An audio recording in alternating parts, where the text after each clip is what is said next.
제목을 같이 한번 읽어보시죠. 이스라엘의 하나님 여호와께서 크로노스의 행불행에는 까닭이 있다 하십니다. 행불행이라는 말은 행복과 불행이라는 그런 의미입니다. 사람이 살아가면서 여러 가지 감정, 이런 부분들을 가지고 살아갑니다. 그 중에 하나의 그런 감정이 있다고 한다면, 행복하다는 감정과 나는 불행하다라고 하는 감정을 가지고 살아갑니다. 여러분은 어떠세요? 행복하다고 생각하십니까? 아니면 불행하다고 생각하십니까? 행복하세요? 네.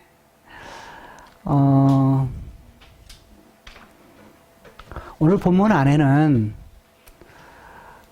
대적했다라는 말이 계속 이어서 나오고 있습니다. 솔로몬의 인생 속에서 맨 마지막 노년에 이제 왕을 끝낼 때가 되며 죽음을 앞둔 그런 솔로몬, 그러니까 인생을 살아가면서 많은 것들을 누리고 많은 것들을 소유했지만 인생의 말년에 있어서 그를 대적하는 사람들이 많이 일어납니다.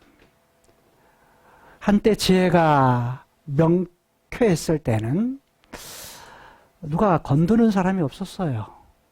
그런데 인생의 말년에 가서 그를 힘들게 하는 사람들이 외부에서 그리고 내부적으로 그런 일들이 일어납니다. 외부에서는 에돔 왕이었던 하닷이라고 하는 사람의 외부에서 자기를 대적하는 일이 일어납니다. 뿐만이 아니죠. 아람 왕이었던 르손도 자기를 힘들게 하며 괴롭게 합니다. 자, 외부에 적만 있는 것이 아니라 내부에 적도 있습니다. 그건 다름 아니라 여로보암이라고 하는 왕이었습니다. 죄송합니다. 여로보암이라고 하는 사람이었습니다. 자기의 신하였죠. 근데 신하였던 그가 손을 들어서 솔로몬 왕의 다스린 거에 대해서 대적하는 일이 일어납니다.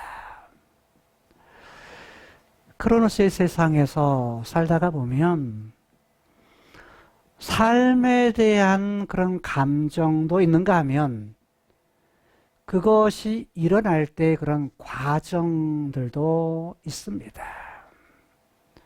과정 속에서 어떤 경우는 어떤 태도를 갖느냐에 따라서 불행이 결정되기도 합니다. 우리 삶의 태도는 굉장히 중요합니다. 하나님 편에서 우리를 사랑하시지만 내가 마음에 어떤 태도를 가졌느냐에 따라서 내가 행복할 수도 있고 불행할 수도 있는 것입니다. 다른 말로 쉽게 크로노스의 세상에서 표현을 하죠. 부모님이 나를 사랑하시는데, 여전히 나를 사랑하시는데 내 입장에서는 만족이 되지를 않습니다. 내 마음의 태도 때문에 나는 언제나 불행하다라고는 생각을 가지고 살 수도 있다는 것입니다. 참 묘하죠. 마음을 뒤집어 까서 야, 내 마음이 이렇다라는 걸 다 보여주면 쉬울 텐데 마음이라고 하는 부분들은 눈에 보이지를 않습니다. 눈에 보이지 않기 때문에 사랑하는 마음을 가지고 대하는데도 불구하고 자신의 마음의 태도에서 여전히 불행하다라고는 생각을 가지고 삽니다. 하나님께서 우리를 여전히 사랑하시지만 하나님이 우리를 아들로 삼아주시고 딸로 삼아주셔서 우리를 이 땅 크로노스의 세상에 사는 동안에 우리의 길을 임마누엘 하셔서 인도해 주시지만, 그리고 역사의 마지막에는 가장 좋은 것으로 우리에게 준비하시고 우리에게 주실 것을 약속하셨음에도 불구하고 이 땅에 사는 동안 우리는 우리의 마음의 태도 때문에 여전히 하나님에 대한 불만족, 하나님에 대한 원망, 이것을 가지고 살아갈 때가 있습니다.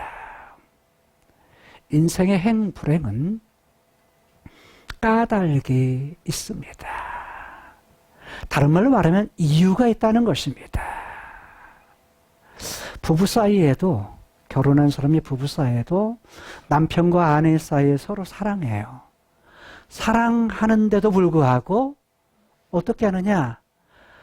서로 관계가 좋지 못한 부부들도 있습니다.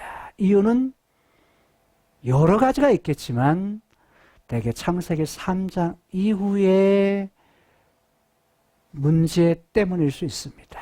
다른 말로 말하면 이유가 있다는 겁니다. 까닭 있는 문제. 이것 때문에 사람은 불행하다라는 그런 생각들을 가지고 삽니다. 이 땅 크로노스의 세계의 행불행에는 반드시 무엇이 있다고요? 이유가 있는 겁니다. 도대체 내가 행복하거나 불행한 까닭, 도대체 이것은 어디에 있을까? 오늘 본문 속에는 여러 인물들이 등장합니다. 그 중에 한 사람 여로보암이 등장하죠. 여로보암은 이후에 왕이 되는 사람입니다. 북이스라엘의 초대 왕이 됩니다. 그는 솔로몬의 신복, 솔로몬의 신하였다라고 말합니다. 또 이 사람의 여러 출신에 대해서도 말합니다. 그의 아버지 느밧, 어머니의 이름도 밝힙니다. 근데 아마 남편이 먼저 돌아가신 것 같아요. 그래서 나중에는 어머니는 과부였다라고 이렇게 말합니다. 그런데 중요한 것은 그는 에브라임 족속이었다라고 말합니다. 에브라임은 누구의 어떤 사람이냐면 요셉의 아들입니다. 야곱의 12아들 중에 요셉이 있었죠. 익숙한 이름 요셉. 그 요셉에게는 아들이 있었어요. 에브라임과 므낫세였습니다. 나중에 여호수아에 의해서 가나안 땅을 정복하고 그 땅을 분배해 줄 때 요셉은 이미 죽었고 애굽에서 죽었고 그의 두 아들 에브라임과 므낫세에게 아주 많은 땅들을 분배해 줍니다.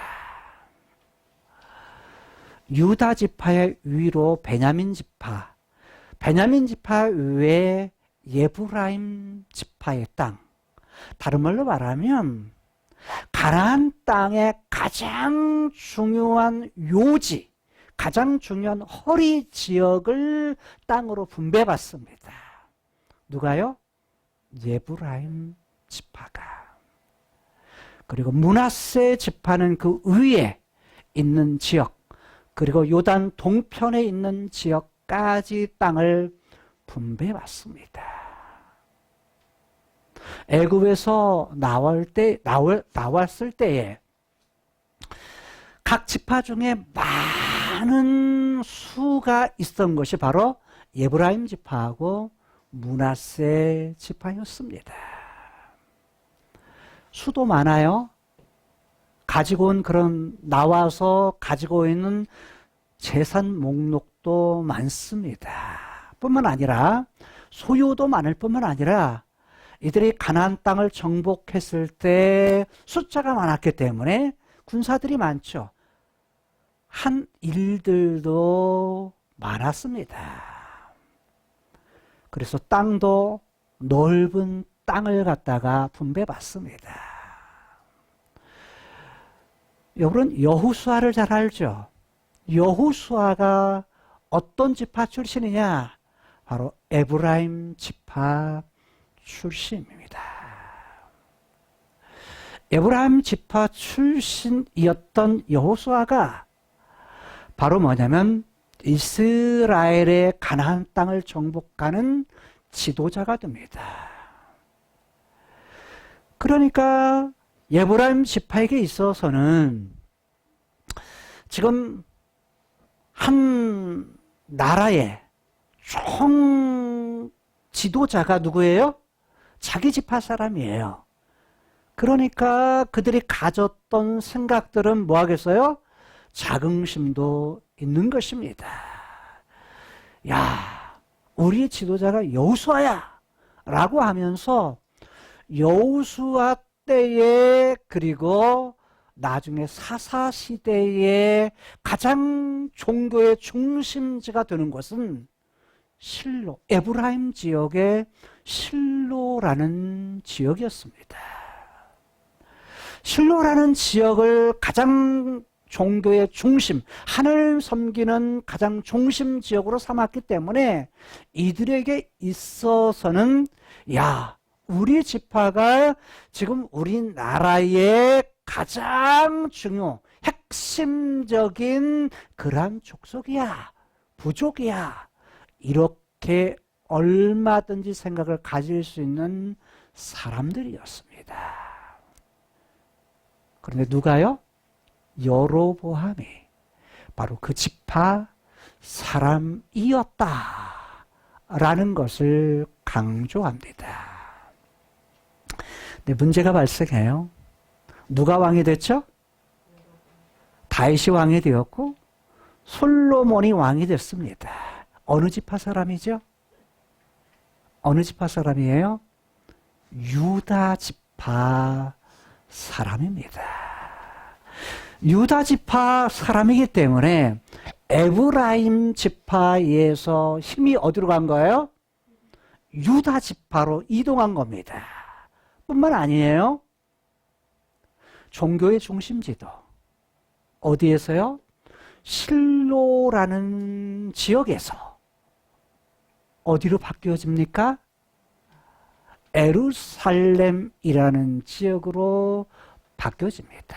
왜냐하면 그곳에 성전이 지어지고 하나님이 함께 계셨던 무엇이요? 법궤가 바로 예루살렘의 성전의 지성소 안에 모십니다.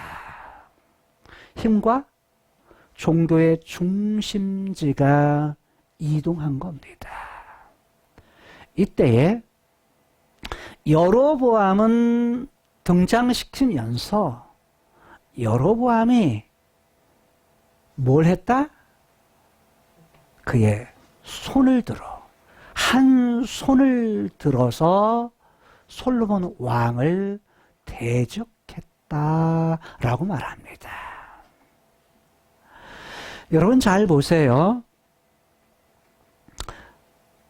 11장의 그러한 내용을 보게 되면 먼저 1절에서 13절까지의 내용에서는 솔로몬이 얼마나 타락했느냐라는 것을 보여줍니다. 타락한 내용이 뭐였죠? 이방 여인을 갖다가 아내 삼아가지고 그들이 섬겼던 산당을 짓는데 누가? 솔로몬이 그걸 허락했고 그들이 섬겼던 신들을 숭배할 때 제사할 때 누구도요?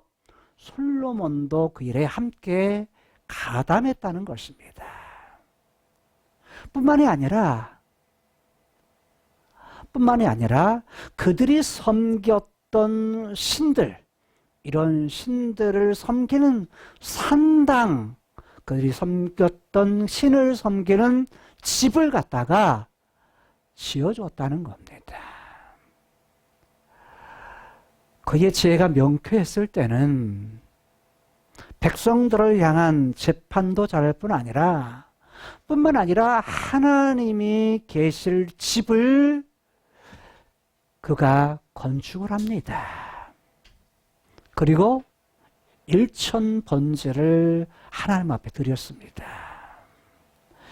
뿐만 아니라 백성들 앞에 나아가서 하나님을 찬양하며 기도했습니다. 잘 나갈 때는 그야말로 하나님 마음이 쏙 들었던 그였지만 아내를 많이 둠을 통해서 아내가 700명이에요. 첩이 300명입니다. 1000명의 여자를 둠을 통해서 그 여자들이 솔로몬을 뭐하기 시작한 거예요? 미혹하기 시작한 겁니다. 그래서 그 미혹에 뭐예요? 솔로몬이 넘어갑니다.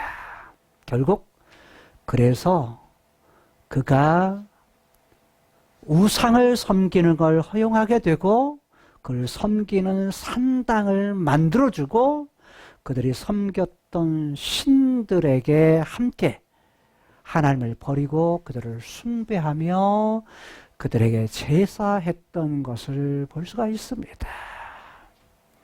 결국 솔로몬의 후년에 하나님을 버리고 다른 신들의 마음을 돌리자 하나님이 약속하심, 하나님의 말씀하심을 따라 뭐 하기 시작한 거예요?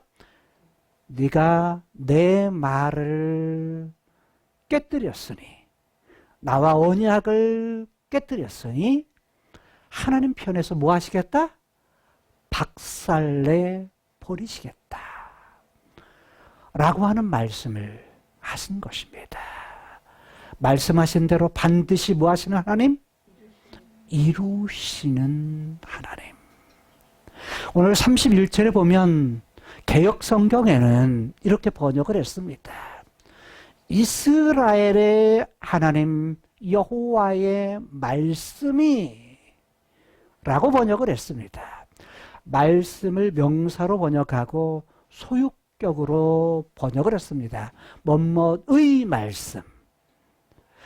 여기서 나오는 하나님의 이름은 이스라엘의 하나님 여호와라는 말로 나오는데 주 내용은 아마르라고 하는 말씀으로 중심을 두고서 개역성경은 번역을 했습니다. 근데 저는 이 번역을 좀 더 다르게 보았습니다. 왜냐하면 아마르라는 말씀하셨다, 그가 말씀하셨다, 그분께서 말씀하셨다라는 말은 동사형입니다. 그래서 저는 이렇게 번역을 했습니다. 이스라엘의 하나님 여호와께서 그분께서 말씀하셨다. 또 다른 말로 말씀하시기를 이렇게 번역을 했습니다. 이게 번역의 작은 차이인 것 같은데 뭐 의미적인 내용은 다 그냥 다 통할 수 있는 말인데 이게 어떻게 번역하느냐에 따라서 그 단어 하나를 명사로 보느냐 동사로 보느냐 이거에 따라서 전혀 흐름이 달라져요. 근데 히브리어는 그게 3인칭 동사형으로 그것이 기록이 됩니다. 명사형이 아니에요. 이게 개역성경은 번역을 잘못한 겁니다. 근데 오히려 다른 번역본들은 그냥 이스라엘이라는 여호와께서 말씀하시기를 말씀하셨다 이렇게 번역을 했어요. 오히려 후에 번역한 그런 번역들이 훨씬 제가 볼 때에는 본문의 앞뒤 문맥상 옳은 것 같습니다. 잘 번역한 것 같아요. 그런데 그분께서 이스라엘의 하나님 여호와라는 이 신명, 하나님에 대한 이름이 오늘 본문 안에 이것이 단 한 번 등장합니다. 근데 그분이 말씀하셨는데 뭐라고 말씀하셨어요? 내가. 누가요? 내가가 누구예요? 그분이 말씀하셨는데 뭐라고요? 내가라는 말은 누구예요? 이스라엘의 하나님 여호와십니다. 이스라엘이라는 말이 무슨 의미죠? 엘이라는 말과 이스라라는 말은 이라는 미래형과 미완료형, 그 다음에 뭐냐면 사라라고 하는 다스린다 라는 말. 하나님께서 뭐 하신다? 다스리신다. 즉 이거 그러니까 미완령으로 썼으니까 하나님께서 다스리실 것이다 라는 말입니다. 누구를 다스린다는 말이에요? 자신의 백성, 야곱의 후손들, 야곱의 12아들 족속들, 그들의 구성원들이 이스라엘이란 나라의 핵심 멤버가 되죠. 그 족속들이 뭐냐면 가나안 땅을 약속하시고 그 땅에 하나님의 백성이 됩니다. 하나님께서 누구를 다스린다? 자신의 백성인 이들을 뭐 하실 것이다? 다스리실 것이다 라는 말입니다. 다른 말로 말하면 하나님께서 왕이 되신다 라는 말입니다. 이스라엘이라는 말 속에 하나님께서 친히 뭐 하실 거다? 다스리신다. 너희들이 왕이 될 거야 라는 의미를 담고 있는 겁니다. 이스라엘은 야곱의 하나님께서 주신 새로운 이름입니다. 이제는 네 이름을 야곱이라 하지 말고 뭐라고 해라? 이스라엘이라 하라. 즉 누가 다스리겠다? 내가. 하나님 편에서 하나님 그분이 내가 너희들을 다스릴 거야 라고 그 이름 안에 뭐 하시신 거예요? 담아 주신 것입니다. 그래서 이스라엘 야곱의 이름을 따서 뭐냐면 이스라엘은 나라가 뭐 하는가요?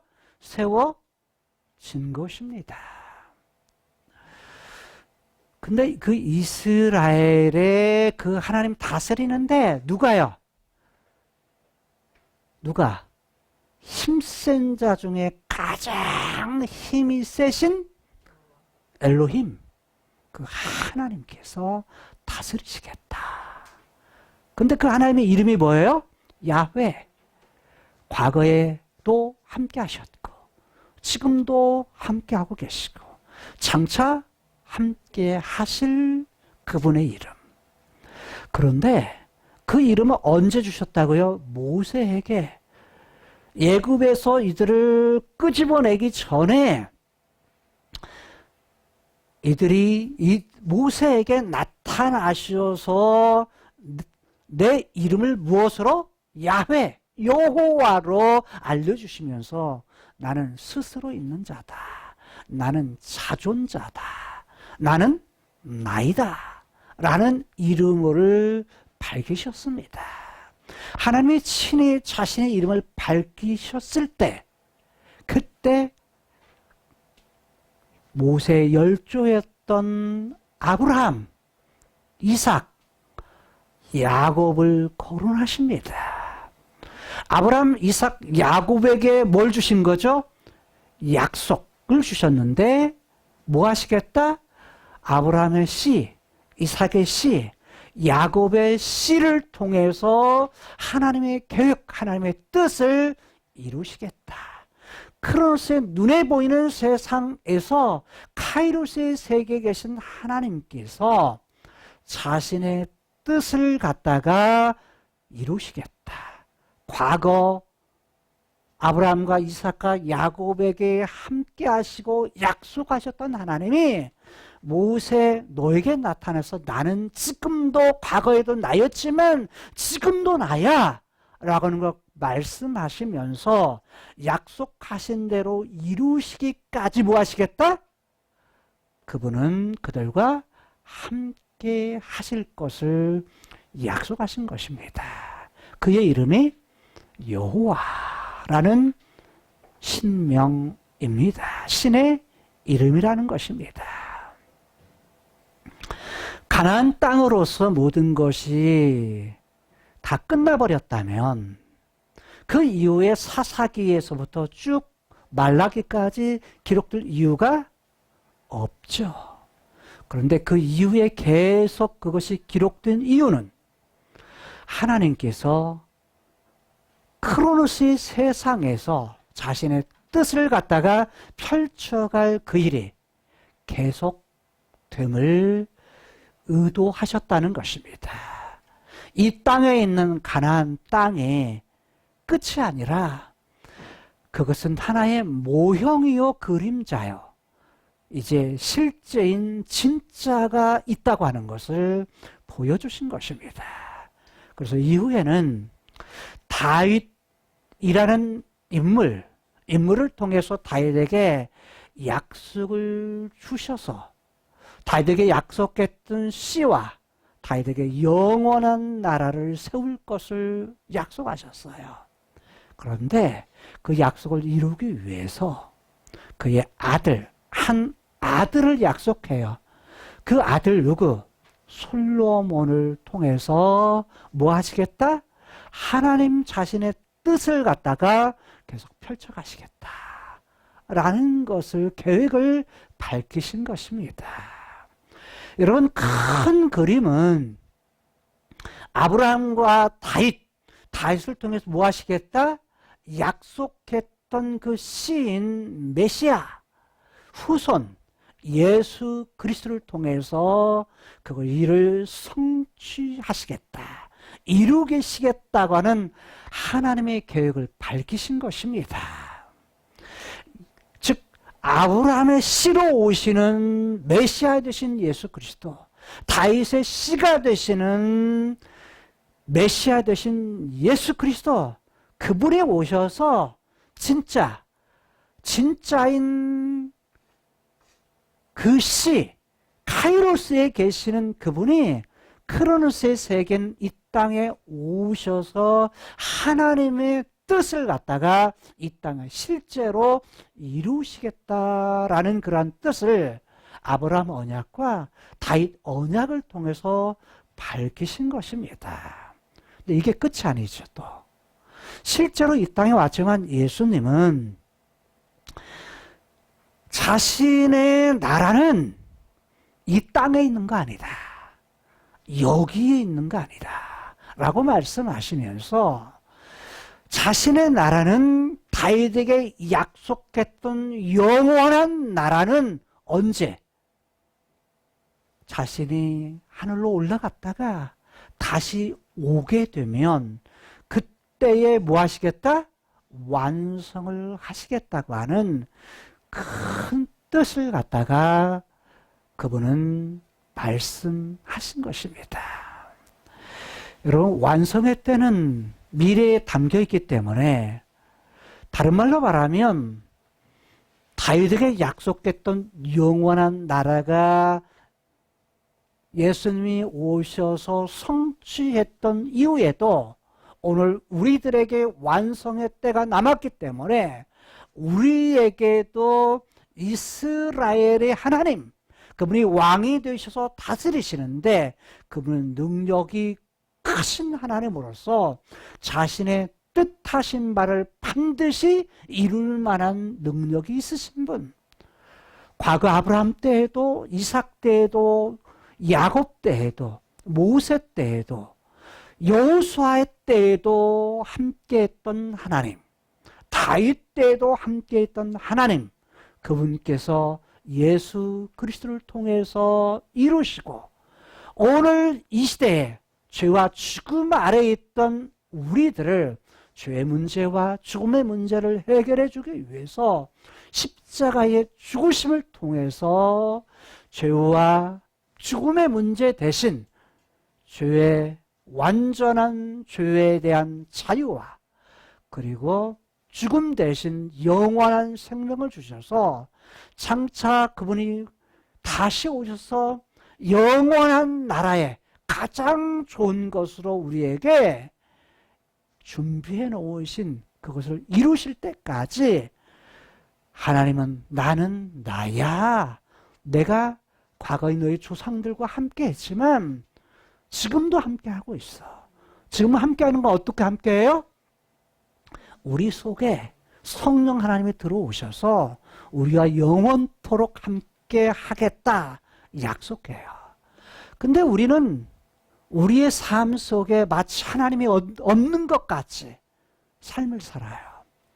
크로노스의 세상 속에 마음을 빼앗기고 마음 깊은 곳에서부터 우러나오는 하나님을 향한 열정은 사라져버린 채 세상에 더 열정을 가지고 세상이 더 커 보이고 세상에 눈에 보이는 것이 더 커 보여서 그것에 마음을 두고 살아간다는 거예요. 마음을 빼앗기고 살아감을 통해서 어떻게 하느냐? 하나님이 안 계신 것처럼 살아요.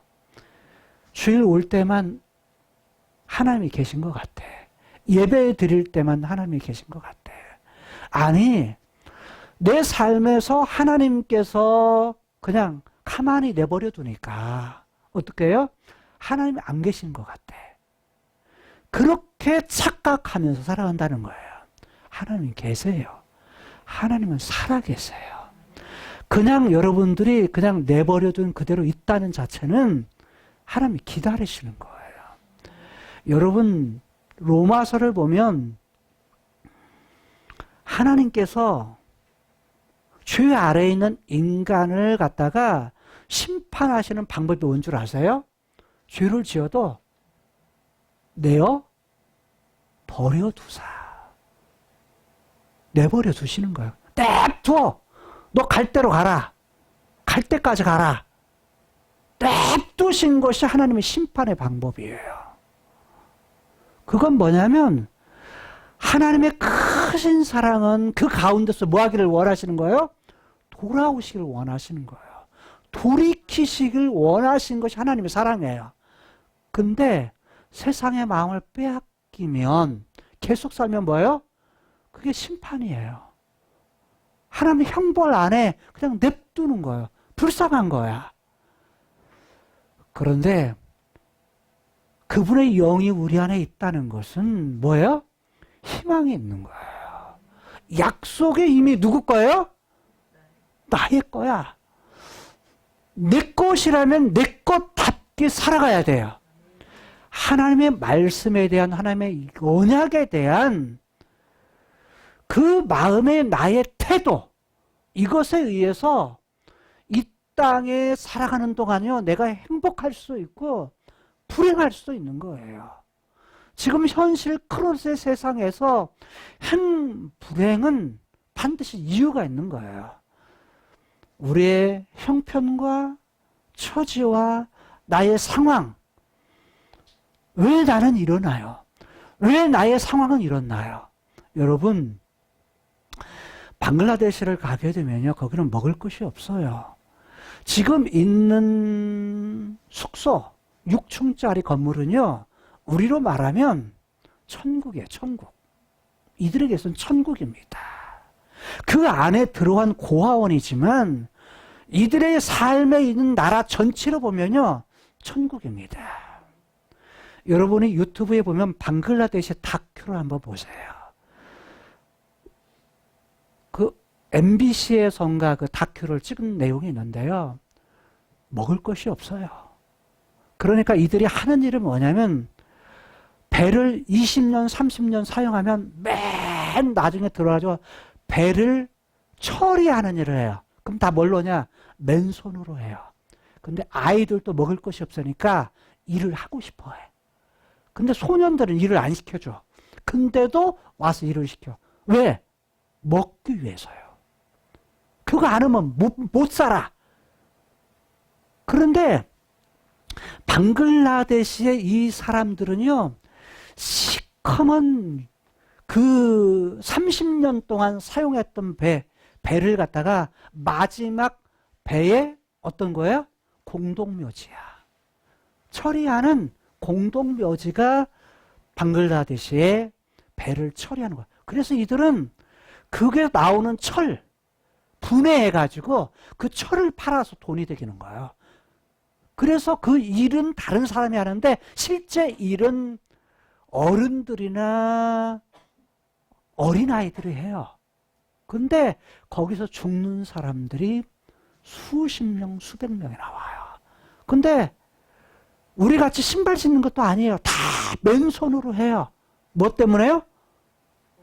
먹고 사는 문제 때문에.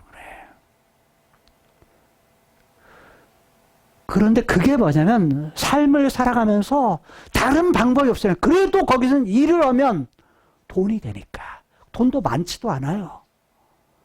돈도 많이 주는 것도 아니야. 하루 일해봤자 뭐냐면 우리로 말하면 아주 적은 돈이에요. 우리나라에서 받는 돈은요, 적은 돈이 아니에요. 하루 몇만 원씩 받는 거? 이게 결코 적은 돈이 아니에요. 아르바이트에서 받는 아르바이트 수급도요, 하루 일해가지고 그 아르바이트 값도 못 받아요. 그런 돈을 받으면서도 어떻게 하느냐? 집하고 떨어져서 숙소하는데, 숙소가 뭐냐면 다 진짜 눈물이 나올 지경이에요. 그냥 보면 눈물이 나올 지경이에요. 그런 속에서 살아남기 위해서 먹기 위해서 그런 일들을 해요.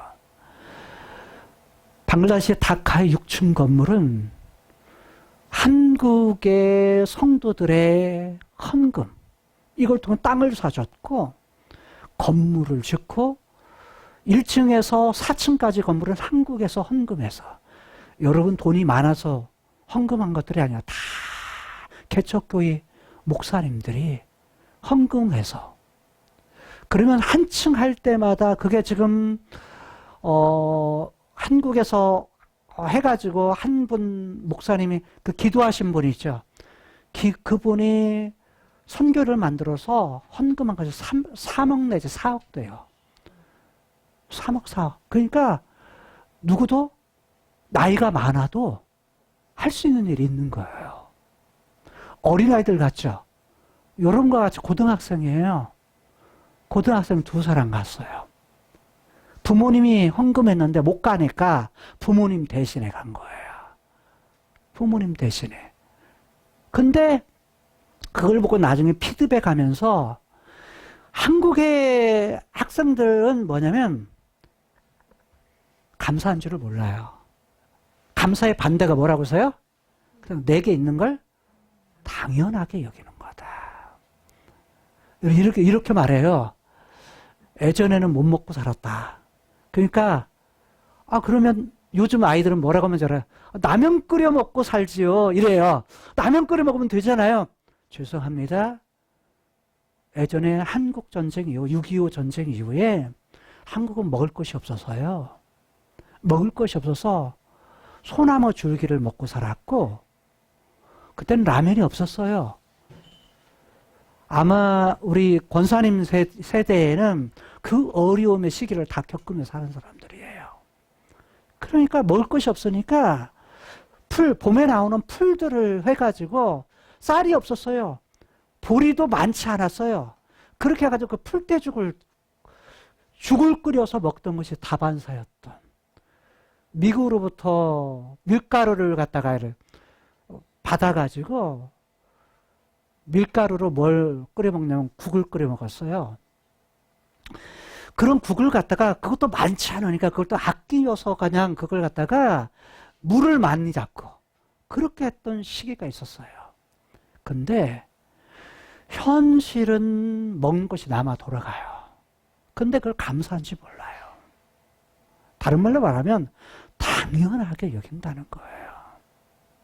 그 시기를 살았던 사람은 지금을 살고 있는 아이들에 대해서 너무 큰 걱정을 해요. 근데 현대에 하고 있는 아이들은 또 보니까 또 그 안에서 잘 하더라고요. 잘 하는데 역사를 알면 현실에 대해서 이렇게 안 살아요. 미래를 준비하며 살아요. 여러분, 방글라데시 아이들의 희망은 뭔 줄 알아요? 한국에 오고 싶어 하는 거예요. 한국에 살고 있는 우리들은 뭔 줄 알아요? 희망이 없어요. 배우려고 하질 않아요.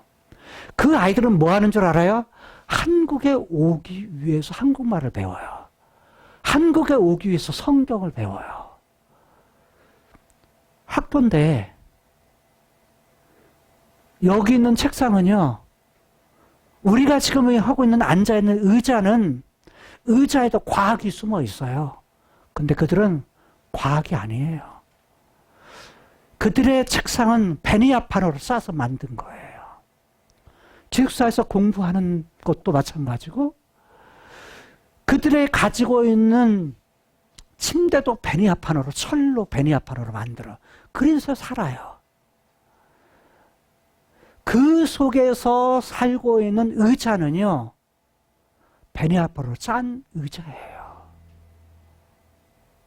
과학이라는 건 찾아볼 수 없는 환경 속에 살아요. 근데 아이들의 눈빛이 어떤 줄 알아요? 눈이 다 살아있어요.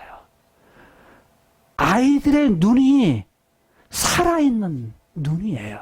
근데 우리 아이들의 눈들은 어떠냐면 눈이 죽어 있어요. 누리고 있는 부와 현실은 풍요한데 뭐예요? 불행해. 근데 그 아이들은요, 눈이 살아있다는 것은 그들이 희망을 갖는 것은 뭐냐면 공부예요. 교육이에요. 그런 가운데서 먹을 것이 없을 때 살 수 있는 집이 있다는 거. 같이 거기에서 생활할 수 있다는 거. 매일 먹는 새끼를 거르지 않는다는 거. 그 이들에게는 희망이 있다는 거. 누가 희망이에요? 예수님이 희망이에요. 예수 믿는 것이 희망이에요. 환경은 이슬람이 80%가 이슬람이에요. 하루에 몇 번씩 사이렌을 울면서 새벽에도 소리를 그냥 크게 해가지고 잠을 못 잘 정도예요. 잠을. 근데 한 5분 이상씩 5분에서 7분 사이에 막 마이크로 떠날 것 같이 하루에 몇 번씩 소리가 나요. 그런 환경 속에서 예수를 믿는다는 것은 너무나도 힘든 상황인 거예요. 그런 상황 속에서 감사할 수 있는 것은 뭐냐면 그들의 희망이 있기 때문이에요. 여러분, 우리는 너무 감사할 수 있는 조건들이 너무 많아요.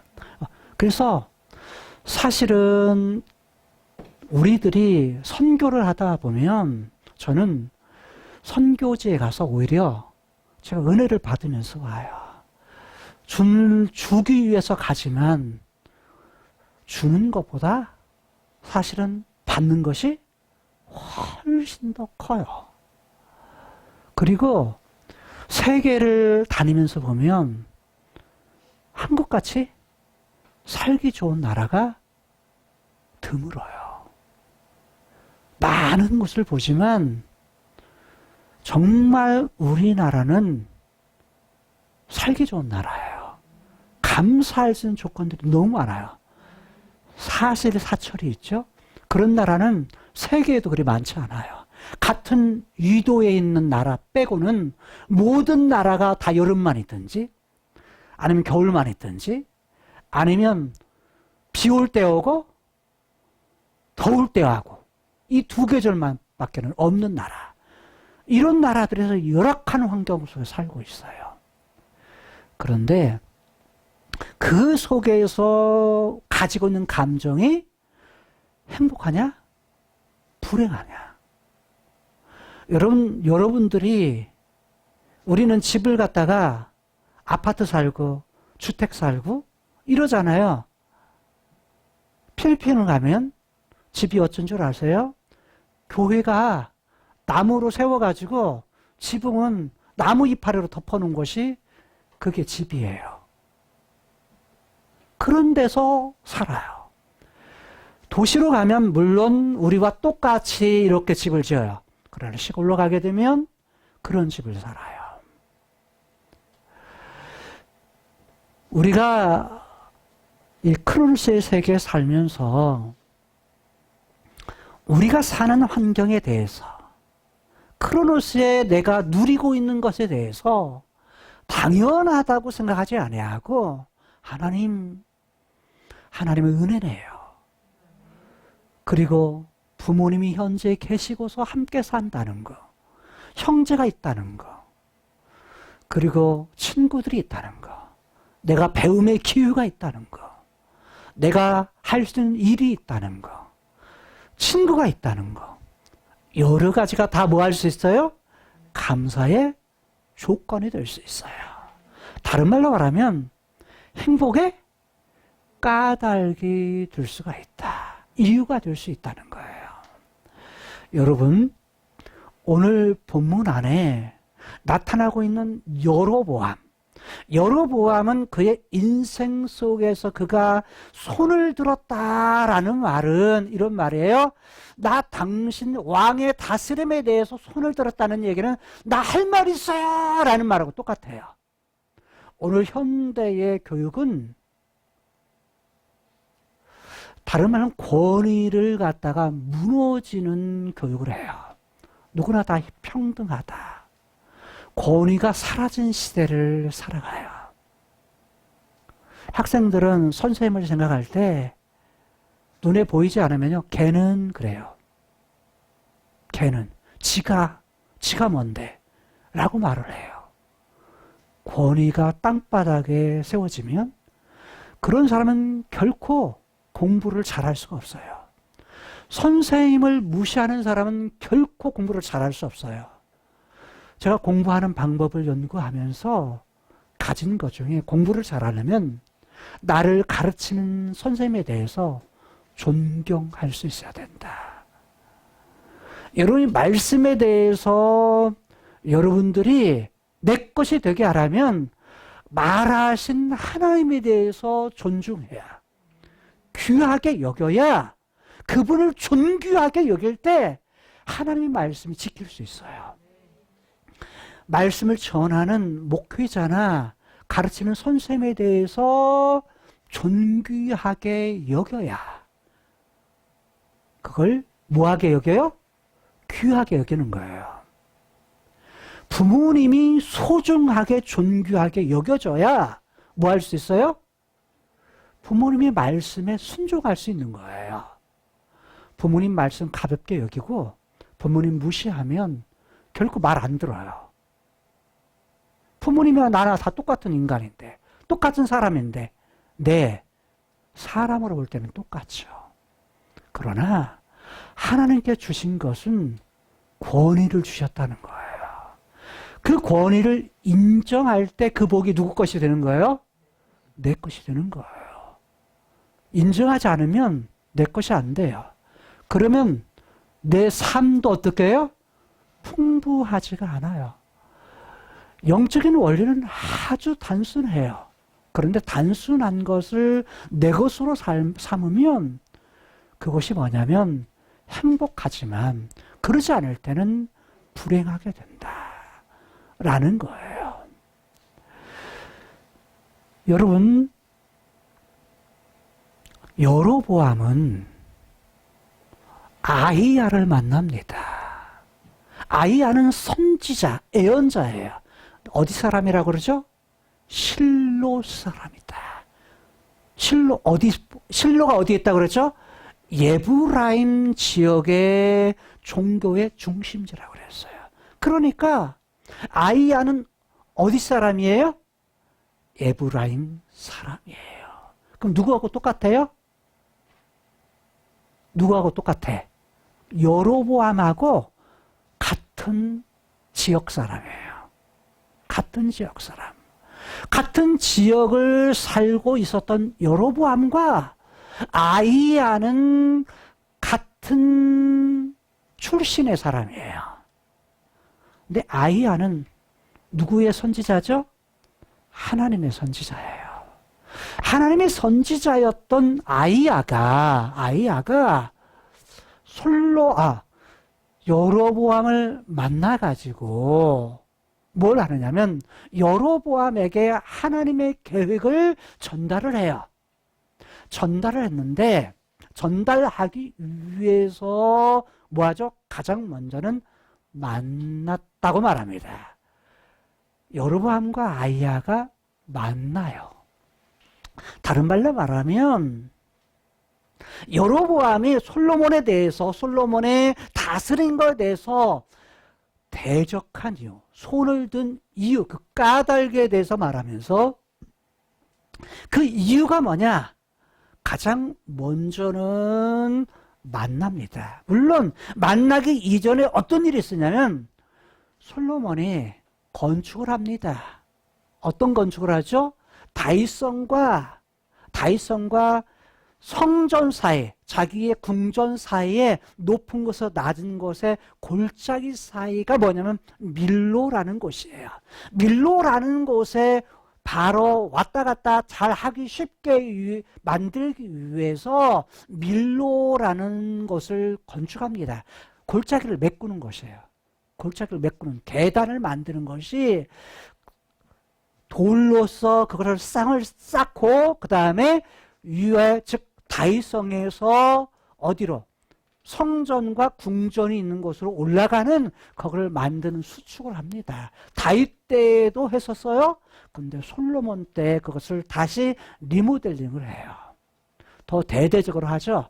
그랬을 때에 밀로를 수축하게 되는데 이때에 누구를 데려다가 하냐면 이 지역이 다윗성과 예루살렘의 성전, 솔로몬의 궁전이 있는 곳이 어느 지역이죠? 예루살렘 지역. 어떤 지파가 있는 지역이죠? 유다 지파가 있는 지역이에요. 그러면 그 일을 하기 위해서 부역, 즉 일을 하면 어떤 사람들을 데려다 해야 되죠? 어떤 사람 데려다 일을 시켜야 돼요? 자기 지역 사람, 유다 지파 사람들을 갖다가 데려다가 일을 시켜야 되는데 지금 솔로몬이 누구를 데려다가요? 요셉 족속들을 데려다. 요셉 족속이라는 것은 에브라임 사람들과 므낫세 사람들이에요. 즉 요셉 족속을 말할 때는 에브라임 사람과 므낫세 지파 사람들을 칭할 때 그냥 요셉 족속 이렇게 말을 합니다. 이들을 데려다가 일을 시킵니다. 그런데 이 건축하는 과정 속에서 한 소년이 눈에 딱 띕니다.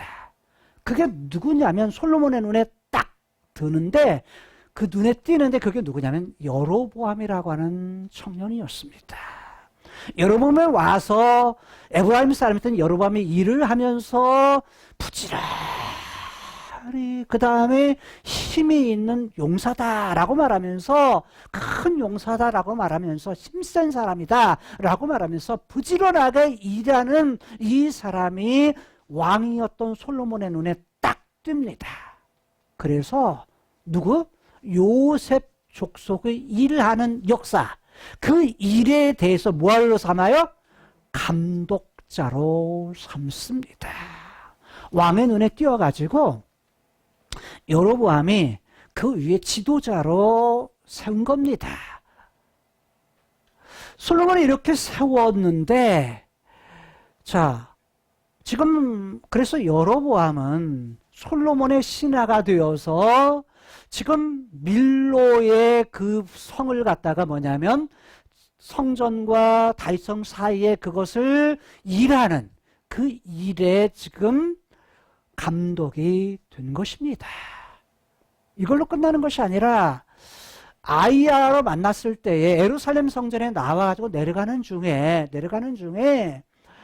그가 뭐냐면 아이야를 만나는데 아이야가 이 여로보암을 딱 만나요. 만나가지고 뭐라냐? 말을 합니다.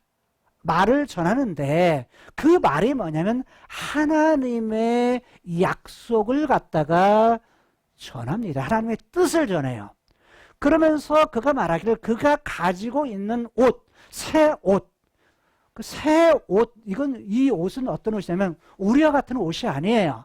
이들의 옷은 겉옷, 다른 말로 하면 네모난 그런 옷이에요. 그 겉옷을 속옷에다가 그냥 걸쳐서 있습니다. 그리고 이렇게 묶어요.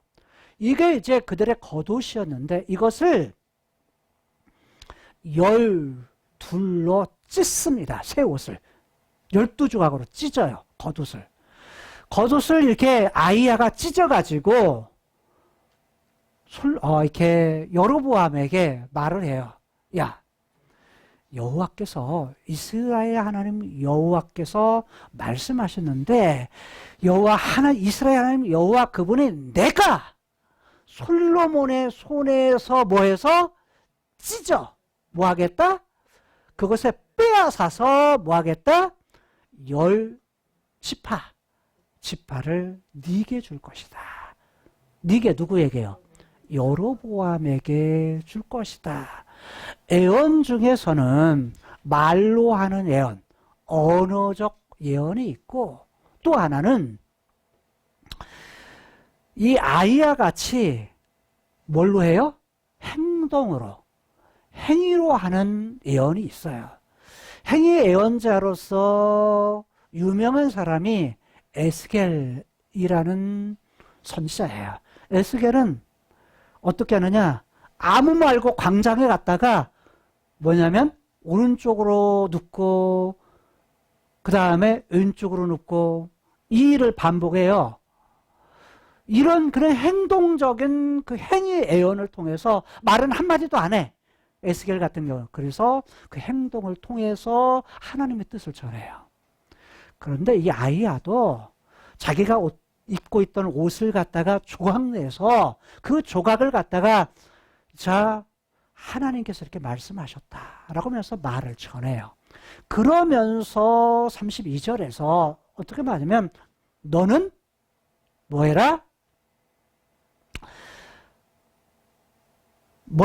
그 중에서 하나님께서 뭐 할 거다? 예루살렘을 위해서 다윗을 위해서 한 지파만을 솔로몬에게 줄 거다라고 말하면서 자, 하나님이 이렇게 하실 거야 라고 하는 그런 내용들을 밝힙니다. 그런데 자, 아이야가 이 말을 들었죠. 그런데 이 말은 지금 누구에게 했던 거예요? 이미 솔로몬에게 했던 거예요. 솔로몬에게 했던 내용인데 솔로몬은 어떻게 말했죠? 솔로몬에게 말하기를 야, 솔로몬이 지금 이방 신상 아스다롯, 밀곰, 그 다음에 그모스 여러 신들을 섬기니까 하나님이 노하셔서 뭘 한 거예요? 대적들을 주셨죠. 그래가지고 했는데 이 과정 속에서 솔로몬에게 말씀하신 것이 있어요. 야, 그 전에 대적을 주기 전에 뭐라고 말하냐면 이렇게 말해요. 자, 하나님께서 뭐 하시겠다? 이렇게 하면 너의 위가 영원하지만 이렇게 하지 아니하면 어떻게 할 거다? 하나님께서 네 땅에서 쫓아내 버리시겠다. 끊어버리시겠다. 성전도 뭐 하겠다? 하나님이 계신 성전조차도 다 무너뜨려 버리겠다. 그리고 모든 재앙을 갖다가 하나님께 내리시겠다. 라고 말씀을 했어요. 이게 뭐냐면 11장 11절에서 13절에서 말씀하셔요. 그리고서 그런 말씀을 하셨는데 이미 그 말씀은 9장에서도 주셨어요. 9장에서도 하나님께서 솔로몬에게 나타나셔서 말씀하셨단 말이에요.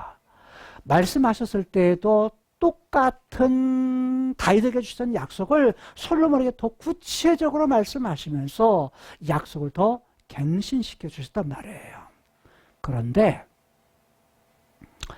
지금 오늘 본문 31절에서 33절까지의 말씀에서 자, 하나님께서 지금 이렇게 하신 것은 뭐다? 10지파 누구에게 주겠다? 여로보암에게 주시겠다. 즉 솔로몬의 신하에게 주겠다. 이미 말한 것을 아이야를 통해서 여로보암 네가 그 사람이야 라고 하면서 10조각을 뭐해라? 네가 취해라. 네가 가져라. 하나님께 네가 이제 네 거야. 10조각. 10조각은 뭐예요? 앞으로 10지파가 바로 이 나라를 갖다가 깨뜨려 가지고 그것을 찢어 가지고 10지파가 12지파 중에 10지파가 네가 다스리는 지파가 될 거야 라고 말한 거예요. 여러분이 여로보암이라면 어떨까요? 네? 처음에는 뭐냐 의아하기도 하고 놀라기도 하고 나 같은 것을 이렇게 말할 수도 있고 그러면 3편에는 뭐 할까? 기분이 좋을 수도 있죠. 왜? 이게 지금 누가 인정하는 거예요? 선지자가 인정해 주는 거예요. 선지자가. 아직은 이루어지지는 않았지만, 아직은 현실로 이루어지지는 않았지만, 이미 뭐예요? 하나님께서 그렇게 하시겠다. 다른 말은 누가 인정해 주는 거예요?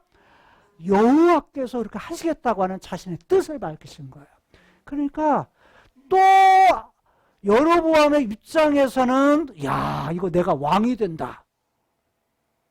기분이 좋을까요? 안 좋을까요? 좋을 수 있죠.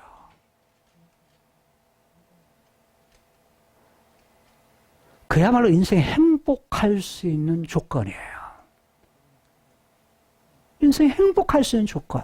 그런데 이 사건을 계기로 해서 뭐합니까?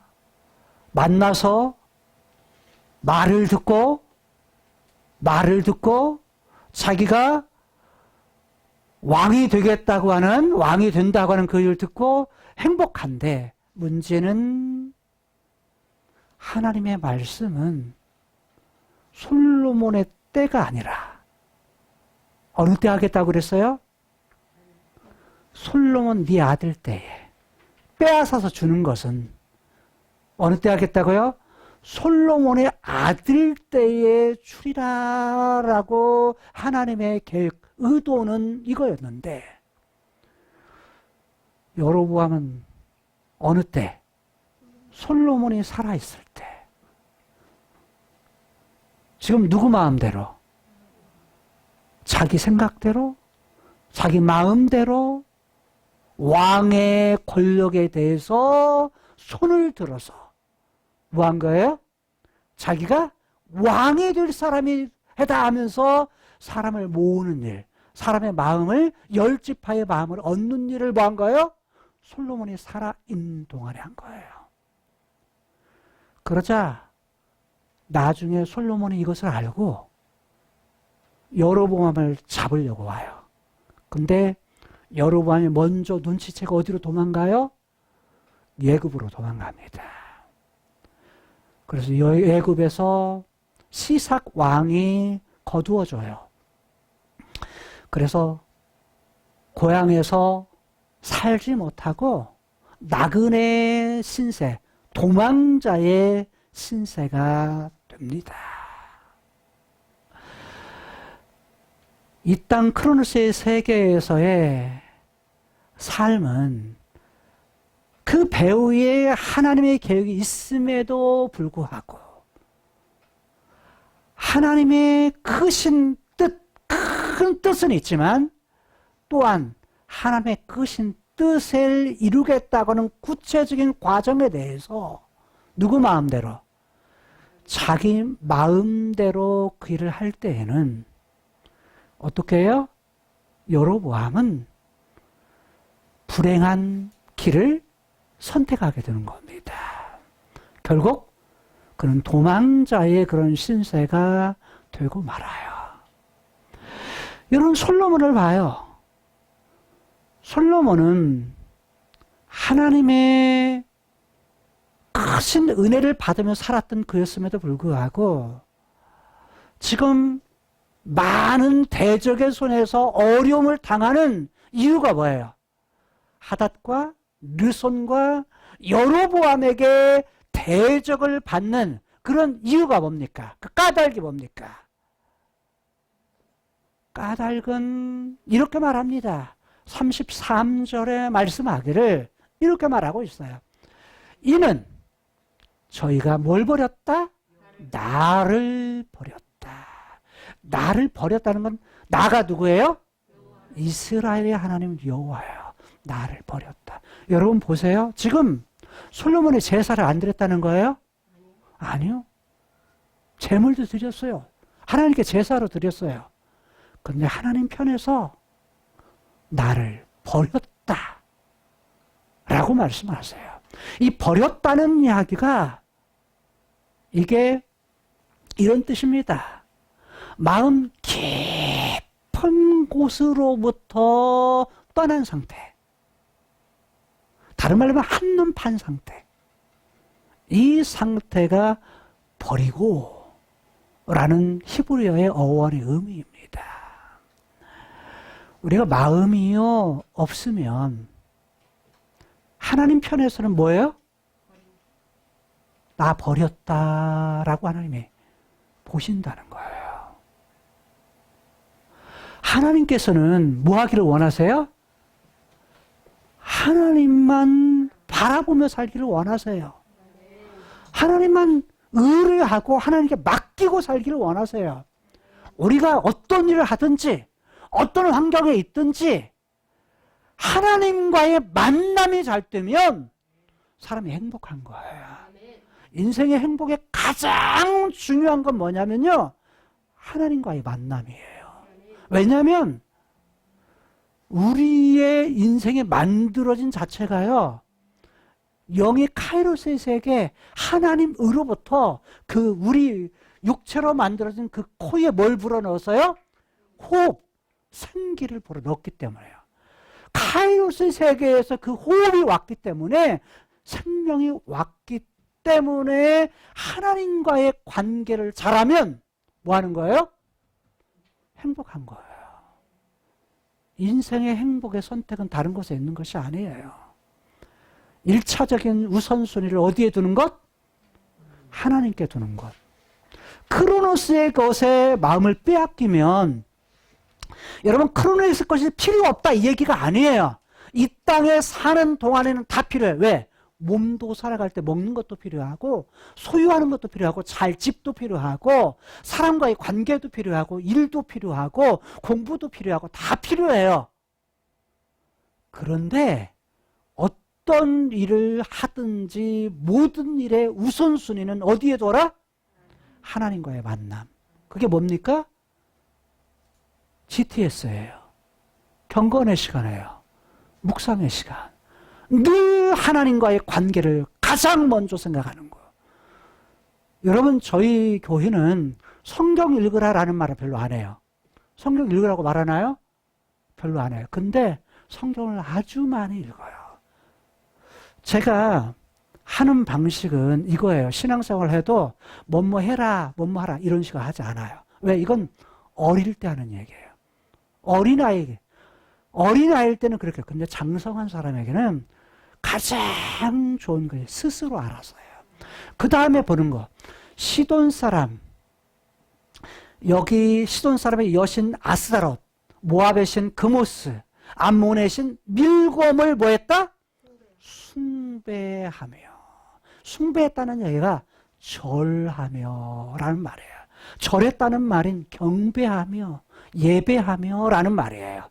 누구를 예배한 거야? 누구를? 우상. 하나님을 버리고 우상에게 절하는 거예요. 근데 이 절한다는 말이 묘해요. 우리말은 그냥 숭배하며 이렇게 번역을 했지만 이 말이 재규형이에요. 동사인데 재규형. 재규동사. 우리는 이 말을 이렇게 번역하면 또 쉬울지 몰라요. 자기가 스스로 그 일을 한다. 이게 재규형이에요. 내가 스스로 어떤 행동을 하는 거. 이게 뭐냐면 이 말을 이렇게 말하죠. 솔로몬과 저희라는 것은 그의 아내들, 이방 여인들이 어떻게 한 거예요?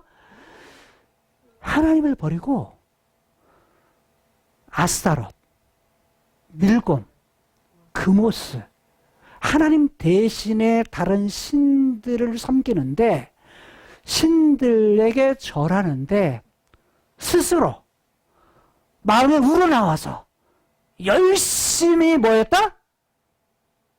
절했다는 거예요. 여러분, 우리가 어떤 하나님에 대해서 사실은 절할 때에 자발적으로 열심히 우리 스스로 뭐 해야 돼요? 하나님을 바라보고 하나님께 맡기고 하나님을 의뢰하고 하나님 한 분만 그분만 바라보면서 그분 사랑하면서 살아가야 될 대상이에요. 근데 뭘 향해서? 하나님에게서 우상에게로 했다는 거예요. 여러분, 우리의 크로스의 세상에서의 삶의 우선순위를 하나님께 둔다라는 얘기는 이렇게 표현할 수 있어요. 하루 24시간의 시간 중에 가장 많은 시간을 내가 무엇을 생각하고 무엇을 말하고 무엇을 위해서 행동하는지, 다른 표현으로 내가 가지고 있는 소유, 내가 가지고 있는 돈을 갖다가 사용할 때 어디다가 가장 많은 것을 쓰고 있는지, 하나님인지 아니면 다른 것인지, 우리 스스로 우리 자발적으로 절하는 대상이 누군지. 하나님께서는 이스라엘의 하나님 여호와, 그분이 뭐 하기를 원하세요? 자신이 왕 대접받기를 원하신다는 거예요. 자신이 다스리는데, 자신의 백성을 다스리는데 백성들로부터 야, 너희들이 스스로 알아서 뭐해? 나를 왕으로 대접해 줬으면 좋겠어. 근데 누가 그 대접을 안죠? 백성들과 하나님 사이에 중간에 왕 노릇을 하는 누가? 솔로몬이 그 일을 안는 거예요. 처음에는 다 잘하더니 나중에 먹을 것이 풍성하고 가진 것이 풍성하고 누릴 것이 풍성하고 아내가 많으니까 뭐 하는 거예요? 딴 곳에 마음을 뺏기는 거예요. 여러분, 어려울 때 하나님을 바라보는 것도 중요해요. 근데 진짜 중요한 건 뭐냐면 우리들이 잘 살 때, 크로스 세계에서 무엇인가 풍부할 때도 우선순위를 어디에다 두고 사는 것? 하나님께 두고 사는 것. 이게 더 중요해요. 현실은요, 우리의 마음을 빼앗아가는 것이 너무 많아요. 젊은 세대는 과학의 발전으로 인해서 우리가 누리고 있는 핸드폰, 컴퓨터, 이런 것들이 우리의 마음을 뺏어가요. 저도 컴퓨터를 많이 사용합니다만 가장 많은 시간을 어디다 쓰는 줄 아세요? 하나님 말씀 연구하는 것. 이게 뭐냐면 어디에 무엇을 위해 쓰느냐가 중요해요. 여러분이 어떤 일을 하든지 마음 중심이 일상적인 평상적인 일을 해도, 평상에 어떤 일을 해도 이것이 무엇을 위해서? 하나님을 위해서. 우리의 삶이 예배가 된다 하는 이것은 이거예요. 삶의 예배는 내가 하는 공부, 내가 하는 일, 내가 만나는 친구와의 관계도 그곳에서 뭘 해야 돼요? 하나님 그분과 관련해서 그 일을 한다. 저는 제가 농사를 짓지만요, 부끄럽지 않아요. 저는 전문 농사꾼이 아니거든요. 육체는 힘들어요. 근데 그 일을 할 때에 행복해요. 왜? 과거에는 목사가 농사를 짓는다면 부끄러웠어요. 어떻게 목사가 농사를? 이랬거든요. 목사는 당연히 설교만 하고 목회만 하고 이렇게 생각을 했어요. 근데 만약에 그런다면은 그런 삶을 살았던 사람이 누구죠? 바울이거든요. 바울이거든요. 자기 일하면서 이 땅에서야 장막 만드는, 텐트 만드는 직업을 가지면서 뭐 했어요? 복음을 전하는 일을 했어요. 부끄럽지 않아요. 그 자체가 뭐예요? 하나님 나라 일이에요. 저는 제가 농사하는 일을 해도 하나님의 백성, 그리스도의 영이 내 안에 계셔서 그 일을 할 때는 그게 어떤 일이다? 예배요, 기도요, 하나님의 일이다라는 의식을 가지고 제가 그 일을 해요. 여러분이 하는 일이, 여러분의 직장이, 여러분이 하는 공부가, 여러분이 하는 사람의 관계가 어떤 부분이에요? 이게 하나님 나라의 일이다 라는 의식을 가지고 한다면 그것이 어떨 수밖에 없어요? 행복할 수밖에 없는 거예요. 그렇지 못하다 그러면 뭐예요? 불행한 느낌이 드는 거예요. 왜 나는 맨날 성경 읽고 왜 나는 내가 이렇게 살아야 될까? 이렇게 생각할 수 있잖아요. 아니에요. 평상의 모든 삶 속에서 여러분이 게임할 때도요, 게임을 하더라도 뭐예요? 야, 이 일을 통해서 하나님께 영광이 될 수 있는 일이 뭐가 될까 생각한다면 그 일이 달라질 거예요. 하나하나의 일 속에서, 크로노스의 삶 속에서 우리의 모든 일들은 불행의 까닭, 이유가 될 수 있다는 사실. 우리가 행복할 수 있는 것은 이 땅의 것이 전부가 아니기 때문이에요. 이미 예수 그리스도와 우리에게 하나님께서 완성될 영원한 것, 다윗의 언약 속에서 다윗이 행복했던 이유는 뭐예요? 하나님을 향해 있었기 때문에 행복했어요. 뭐죠? 그는 하나님이 기뻐하시는 일, 법궤를 예루살렘에, 하나님이 거하시는 집, 성전을 짓고자 하는 마음이 하나님 마음에 쏙 들어서 하나님의 계획을 그에게 알려준 것, 그것이 다윗 언약이었고, 그 다윗의 언약 속에 네 씨를 통해서 그 일을 하겠다. 그리고 네 나라가 영원한 나라가 될 거다 라는 하나님 자신의 뜻을 밝혔을 때에 그가 행복할 수 있었던 거예요. 다윗도 이렇게 말하잖아요. 야, 나는 행복하다라고 했을 때 하나님은 찬양합니다. 내가 기도합니다. 나는 의롭습니다 라는 그러한 고백을 했을 때 그게 뭐냐면 하나님께 그분만 생각하고 그분 앞에서 살아갔을 때, 또 하나 그분의 말씀에 대해서 지키며 살았을 때, 그분 말씀에 순종하며 살았을 때 그것이 자신의 의요 행복이다라고 그 고백하고 있는 거예요. 크로노스의 세계에서의 행복은 하나님과 만나되 제가 하나님 사랑합니다. 하나님만 의뢰합니다. 하나님 그분 한 분 바라보면서, 또 하나 하나님 말씀에 순종하면서 사는 삶을 통해서 이 땅에서 행복을 누리고 하나님이 약속하신 대로 영원한 나라에 대한 소망, 그거 바라보면서 이 땅에서도 행복하고 영원한 나라에서 완전한 행복을, 그것을 이루시는 이스라엘의 하나님 여호와, 그 하나님을 의뢰하며 살아감을 통해서 행복을 누리며 살 수 있는 저와 여러분들의 삶이 될 수 있기를 주님의 이름으로 부탁을 드립니다.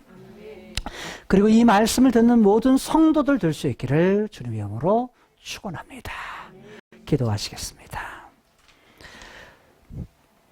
이스라엘의 하나님 여호와께서 이 크로노스의 눈에 보이는 현실의 세계에서 눈에 보이지 않는 하나님, 그분의 뜻과 그 계획을 이룰 때에 이 땅에서의 행복과 불행에는 반드시 이유가 있다고, 까닭이 있다고 말씀하십니다.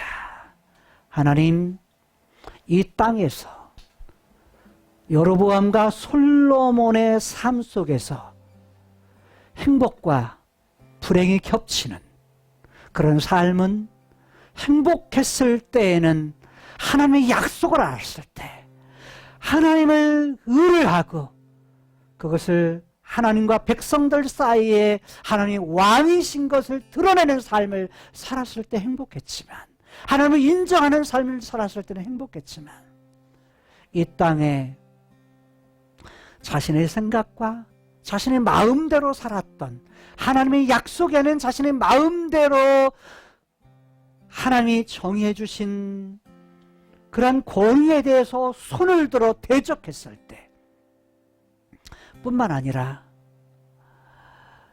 하나님이 말씀하시어 말을 많이 두지 마라, 아내를 많이 두지 마라, 은금을 많이 두지 마라 했던 하나님의 말씀에 대해서 그걸 불순종하고 말도 많이 두고 힘의 상징이었던 말을, 그것을 많이 두는과 동시에 아내를 많이 두어서 미혹을 당하여 하나님을 버리고 적극적으로 이방 신들에 대해서 스스로 자발적으로 숭배하고 경배하고 절함을 통해 하나님을 버리는 그 행위를 통해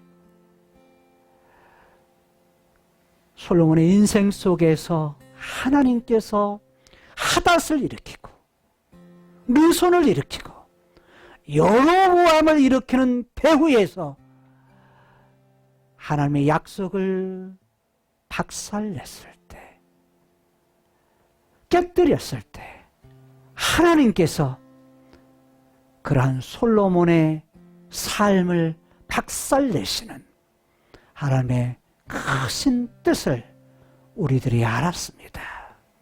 오늘 이 땅에 사는 동안 솔로몬의 초기의 삶처럼, 다윗의 초기의 삶처럼 하나님만 바라보며 하나님만 사랑하며 살게 하시고 하나님 말씀에 순종하며 살아가는 삶을 통해서 이 땅에서 행복을 누리는 삶을 살게 하시고 장차 하나님께 약속하신 예수 그리스도를 통해서 주시는 완성하실 영원한 나라, 새하늘과 새 땅을 바라보면서 소망 가운데 살아갈 수 있는 우리의 삶이 되게 하여 주옵소서. 예수님 이름으로 축복하며 기도드리옵나이다. 아멘. 이제는 우리 주 예수 그리스도의 은혜와 하나님 아버지의 극진하신 사랑과 성령님의 감화감동 역사 충만 교통 내주하시니 우리의 영원한 왕이시며 우리들이 주님을 대적하며 살아갈 때 얼마나 어리석은 것인가를 다시 한번 깨달으며 우리의 왕 되신 하나님 아버지만을 섬기고 의지하고 나아가는 세계로교회 모든 성도들, 그 가정, 자녀, 직장 모든 선교사들 머리 위에 지금으로부터 영원토록 함께 있을지어다. 아멘. 아멘. 나의 마음이 아버지의 마음 알아, 내 모든 뜻 아버지의 뜻이 될 수 있기를. 나의